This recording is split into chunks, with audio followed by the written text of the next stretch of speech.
Welcome everyone. चलिए आज का पहला क्वेश्चन देखते हैं। यदि प्रारंभिक रहती 10,000 रुपये, शुद्ध खरीद 70,000 रुपये, मजदूरी है 2500 रुपये, आवक ढुलाई यानी कि कैरेज इनवर्ड है आपका 500 और क्लोजिंग स्टॉक है 15,000, तो विनिर्माण लागत क्या है? आपको 4 ऑप्शन गिवन है। चलिए इसको सॉल्व करते हैं। तो आपको ट्रेडिंग ध्यान होगा, ट्रेडिंग जैसा ही प्रोसेस हमें यहाँ पे करना है। ओपनिंग स्टॉक प्लस यानी कि 10,000 में प्लस कीजिए आप अपना परचेज यानी कि 70,000, प्लस कीजिए वेजेस यानी कि 2500 रुपये और प्लस कीजिए इसमें आवक ढुलाई यानी कि कैरेज इनवर्ड एंड माइनस कीजिए क्लोजिंग स्टॉक। जब आप इसको सॉल्व करेंगे तो देखिए इन सब का टोटल आया 83,000 माइनस 15,000 इज इक्वल टू 68,000। तो यहाँ पर ऑप्शन में चेक कीजिए 68,000 है। हाँ जी, ऑप्शन नंबर सी।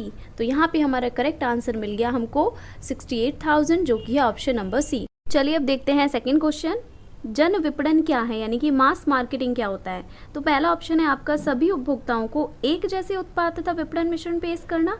सेकंड आपका ऑप्शन है समस्त बाजार को विविध प्रकार के उत्पाद पेश करना, या फिर सभी ग्राहकों को भिन्न भिन्न उत्पाद पेश करना। डी ऑप्शन है संकेंद्रित विपणन युक्ति का पालन करना। तो चलिए यहाँ पे हम सीधे करेक्ट ऑप्शन पे चलते हैं, जो कि हमारा ऑप्शन नंबर ए। जन विपणन क्या होता है भाई? सभी उपभोक्ताओं को एक जैसे उत्पाद और विपणन मिश्रण पेश करना। ओके, तो यहाँ पे हमारा ऑप्शन ए सही है। बढ़ते हैं नेक्स्ट क्वेश्चन की तरफ। क्वेश्चन नंबर 3 है अब, विपणन की कौन सी धारणा इस मान्यता पर आधारित है कि उत्कृष्ट उत्पाद स्वयं ही बिकते हैं? तो यहाँ पर पहला ऑप्शन है उत्पादन, दूसरा ऑप्शन है विपणन, तीसरा है सामाजिक या उत्पाद। तो इसका करेक्ट आंसर होगा आपका ऑप्शन नंबर डी, यानी कि उत्पाद जो होते हैं, उत्कृष्ट उत्पाद स्वयं ही बिकते हैं। अच्छी क्वालिटी के जो उत्पाद होते हैं वो स्वयं ही बिकते हैं। ये हमारी उत्पाद धारणा की मान्यता होती है। ठीक है, तो बढ़े नेक्स्ट क्वेश्चन पे। क्वेश्चन नंबर 4 है, प्रसार का सापेक्ष माप निम्नलिखित में से क्या है? तो आपको पता होगा 2 टाइप का मेजरमेंट होता है, एब्सोल्यूट यानी कि निरपेक्ष और रिलेटिव यानी कि सापेक्ष। तो भाई निरपेक्ष जो होता है एब्सोल्यूट वो प्लस माइनस केवल बताता है, पॉजिटिव नेगेटिव बताता है, लेकिन रिलेटिव जो होता है वो कंपैरिजन के लिए होता है। ठीक है, तो यहाँ पर बात होती है सापेक्ष माप की। तो पहला ऑप्शन है मानक विचलन, दूसरा है प्रसरण, तीसरा है विचरण का गुणांक और चौथा है निम्नलिखित में से कोई नहीं।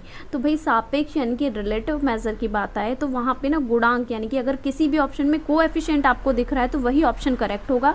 तो यहाँ पे हमारा करेक्ट ऑप्शन है ऑप्शन नंबर सी, विचरण का गुणांक यानी कि कोएफिशिएंट ऑफ वेरिएशन। बढ़ते हैं नेक्स्ट क्वेश्चन पे। क्वेश्चन नंबर 5 है, एक्स और वाई एक फर्म में साझेदार हैं और 2:1 के अनुपात में लाभ बांटते हैं। जेड को 1/3 लाभ अनुपात के साथ प्रवेश दिया जाता है। अब एक्स वाई जेड का नया लाभ और साझा अनुपात ज्ञात कीजिए। ठीक है, यानी कि प्रॉफिट शेयरिंग रेशो पूछ रहा है हमसे तीनों पार्टनर्स का। और चलिए इसको सॉल्व करते हैं फिर। तो देखिए अब आपको आपकी स्क्रीन पे दिख रहा है, मैंने पहले से ही सॉल्व कर लिया है इसको, calculation of new profit sharing ratio.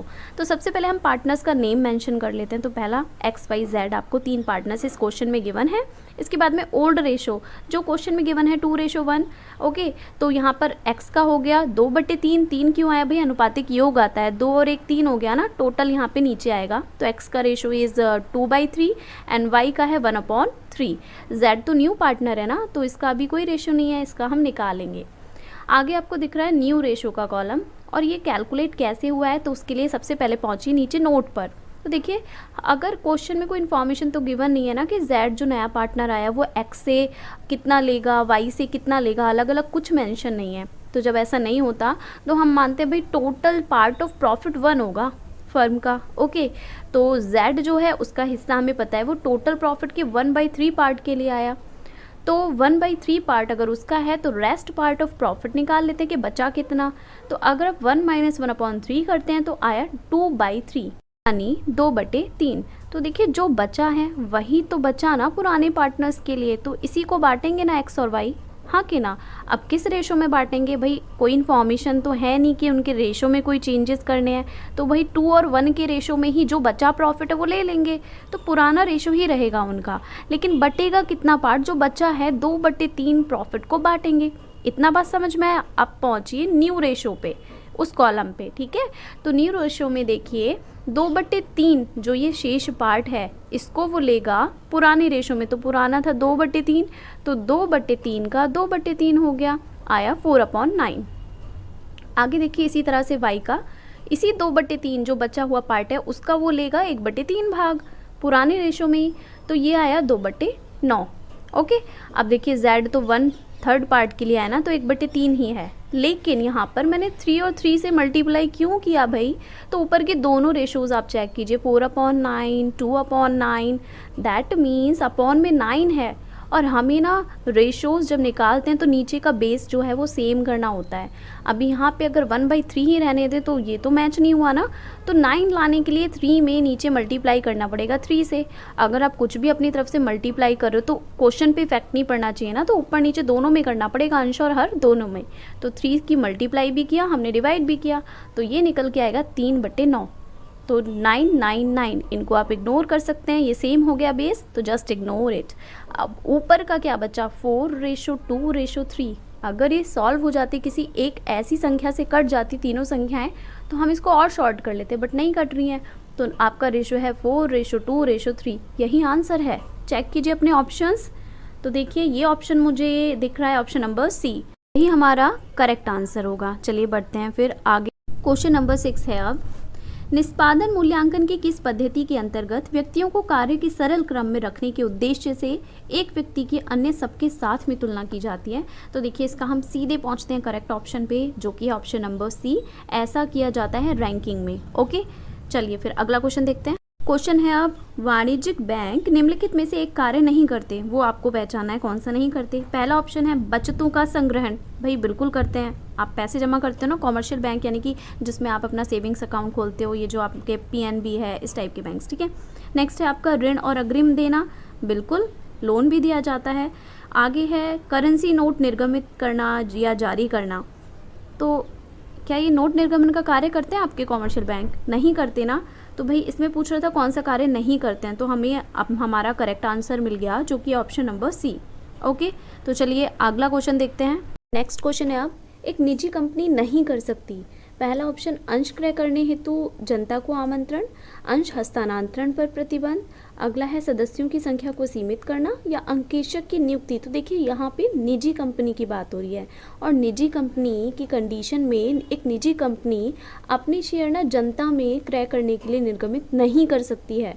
ये काम केवल सार्वजनिक कंपनी कर सकती हैं, ठीक है। तो यहाँ पे पहला ही ऑप्शन हमारा करेक्ट हो जाता है। ओके, तो चलिए देखते हैं अगला क्वेश्चन। क्वेश्चन नंबर 9 है, पूर्णतः प्रतिस्पर्धात्मक फर्म संतुलन तब प्राप्त करती है जब ए ऑप्शन है AC = AR, बी है MR = MC, या MC = AC, या TC = TR। तो देखिए यहाँ पर करेक्ट ऑप्शन होगा आपका पूर्णतः प्रतिस्पर्धात्मक फर्म की बात हो रही है, और उसमें भी संतुलन की स्थिति की बात हो रही है। तो जहाँ पर मार्जिनल रेवेन्यू मार्जिनल कॉस्ट के बराबर होता है, उस सिचुएशन में वो संतुलन की स्थिति में होती है। तो ऑप्शन बी यहाँ पे करेक्ट है। अगला क्वेश्चन है, कार्य मूल्यांकन यानी कि जॉब इवैल्यूएशन का उद्देश्य है उत्तरदायित्व निश्चित करना, संवर्धन, मजदूरी का निर्धारण या बेहतर कार्य में स्थानांतरण। तो देखिए इसका करेक्ट ऑप्शन है, सीधे उस पर चलते हैं, ऑप्शन नंबर सी, मजदूरी का निर्धारण। कार्य मूल्यांकन का उद्देश्य होता है मजदूरी का निर्धारण। चलिए बढ़ते हैं अगले क्वेश्चन पर। क्वेश्चन है अब, यदि प्रतिगमन गुणांक क्रमशः 0.8 तथा 0.2 हैं तो सह संबंध का गुणांक होगा। आपको 4 ऑप्शन गिवन है। तो देखिए यहाँ पर रिग्रेशन आपको कोएफिशिएंट गिवन है ऑलरेडी, और उनके थ्रू आपसे कोरिलेशन पूछा जा रहा है।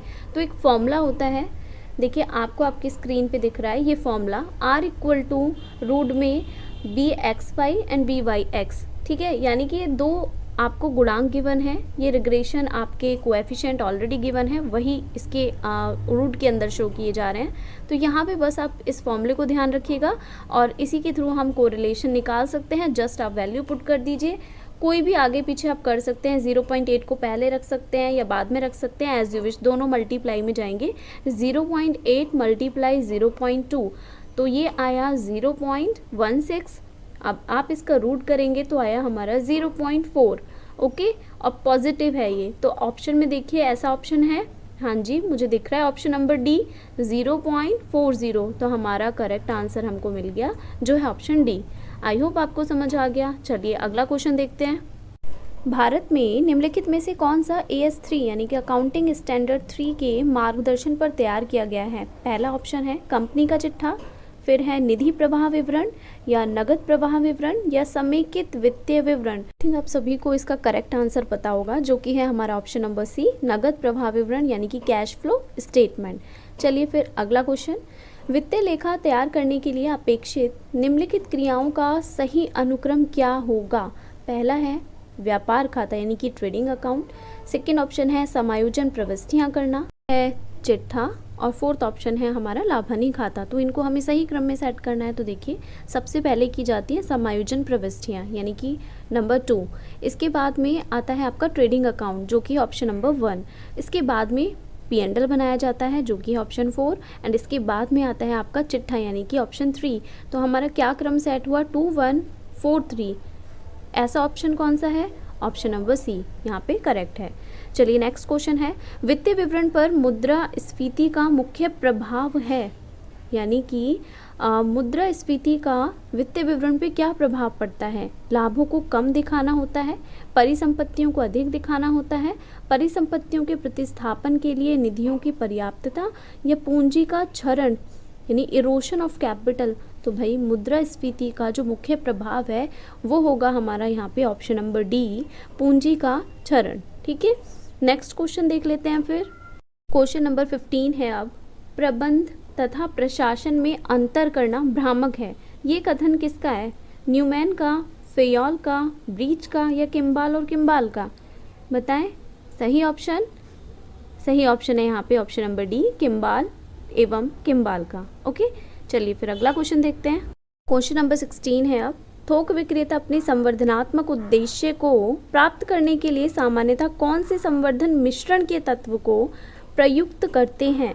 तो चलिए सीधे चलते हैं करेक्ट ऑप्शन पर, जो है हमारा व्यापार संवर्धन, option C, trade promotion. Okay, अगला क्वेश्चन है, 14 प्रबंध सिद्धांतों के जनक कौन है। आई थिंक आप सबको पता होगा, ऑप्शन पढ़ने की ज़रूरत भी नहीं है। इसका करेक्ट ऑप्शन ऑप्शन बी है, हेनरी फ्योल ने दिए थे 14 प्रबंध के सिद्धांत।